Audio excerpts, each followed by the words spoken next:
هنتكلم النهارده عن التطبيل. التلاعب بالإطراء الزائف هو لما حد يجي يجاملك ويمدحك بشكل مبالغ فيه أو مش صادق، والهدف الأساسي من الكلام ده إن هو يحقق مصلحة شخصية من وراك.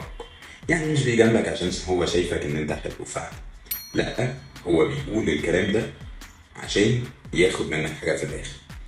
تعالوا ناخد مثلا، تخيل كده انك في الشغل وزميلك طول النهار يجي يقول لك انت شاطر، انت اشطر واحد في الفريق كله، انت مفيش حد زيك، وكل شويه يكرر الكلام ده لدرجه انك تبقى مستغرب، وفجاه تلاقيه بعد كل المجاملات دي جاي يطلب منك حاجه تغطي شويه من شغله، تساعده في حاجه كبيره.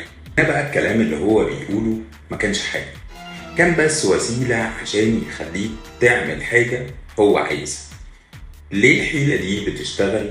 لأن البشر بطبيعتهم بيحبوا يشعروا بالتقدير، وأي حد بيحب يسمع مديح ومجاملات. فالمتلاعب هنا بيلعب على النقطة دي، وبيستخدم كلام حلو عشان يكسب ودك ويستفيد منك في الآخر. يعني بيخلي اللي قدامه يحس إن هو مميز أو ناجح، في المقابل يستغل الموقف ده لمصالحه. في دراسة علمية بتقول، اتكلموا عن إن الأشخاص اللي بيستخدموا المجاملات الزايفة دي بيحققوا مصلحة شخصية أسرع، ودول إحنا شفناهم كتير قوي في الشغل. بس العلاقات دي بتنهار بسرعة.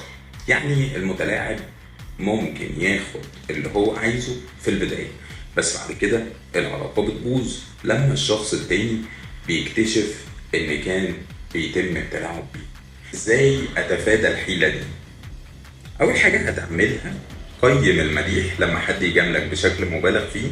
اسأل نفسك، هل المجاملة دي صادقة ولا الشخص ده محتاج حاجة مني؟ ما توافقش بسرعة، دي تاني حاجة.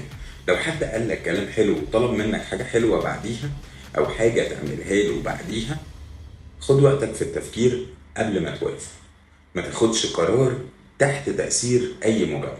كمان دور على الإخلاص، حاول تفرق بين المجاملات اللي طالعة من القلب وبين اللي وراها مصلحة، لأن المجاملات الحقيقية بتكون واضحة وصادقة وبنحس طاقتها كده.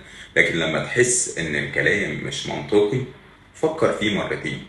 في النهاية، المجاملة ممكن تكون سلاح في إيد أي متابع عشان بس يوصل للي هو عايزه. بس لو خدت بالك من الحيلة دي، هتقدر تحمي نفسك وتتعامل بذكاء. أهلا بيكم في سلسلة 30 حيلة نفسية من علم النفس الأسود.